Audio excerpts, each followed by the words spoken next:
Það er sjálfur 39 stiga sigur á Blikum í Smárunum í kvöld. Var þetta svona, voru það launaðin greiðan frá því síðasta? Já, við spilum ekki nægilega vel á móti þeim seinast, þannig að við ætlum að koma tilbúin núna, en við reynda byrjum mjög frekar slapp. Já, þannig að við ákveðum í hálfleik að við þurftum að vera sterkari og koma meira tilbúnar. Þannig að, já.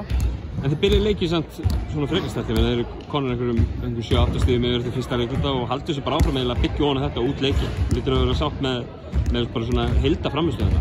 Já, heildarframmistöðan var alveg fín sko, en við höfum samt alveg getað byrjað betur í fyrsta leikluta. Við vissum að við gætum gert betur, þannig að já, þó þetta var ekki alveg rosa slappt, þá var þetta samt ekki ekki okkur bestu byrjunarleikluta.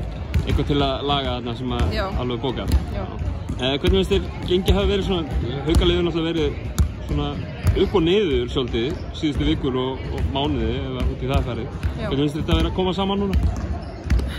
Sko, við erum búin að vera svolítið að ströggla, við erum ekki, við viljum náttúrulega vinna alla leiki og við erum búin að vera ekki alveg nógu góður í því.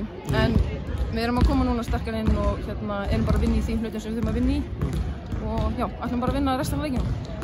Alveg í lokin, svona fyrir þig persónulega að koma úr Háskólaboltana þar sem þú spilar í 3-4 tímabil. Já. Hvernig finnst þér að koma inn í þessi deild og þetta Haukalið? Það er bara frábært sko. Ég var mjög spennt að koma heim og fá svona aftur að upplifa íslenski körfubolta. Þetta var svo öðruvísi úti og spila með þessu liði er alveg frábært sko. Flotti karakter í þessu liði og ræðislegar. Njarðvík í næsta leik, það verður vantarlega bara ærið verkefni fyrir ykkur leiki? Jú, við ætlum að koma alveg tilbúin frá fyrstu mínútu og bæta upp fyrir allt. Frábært, takk.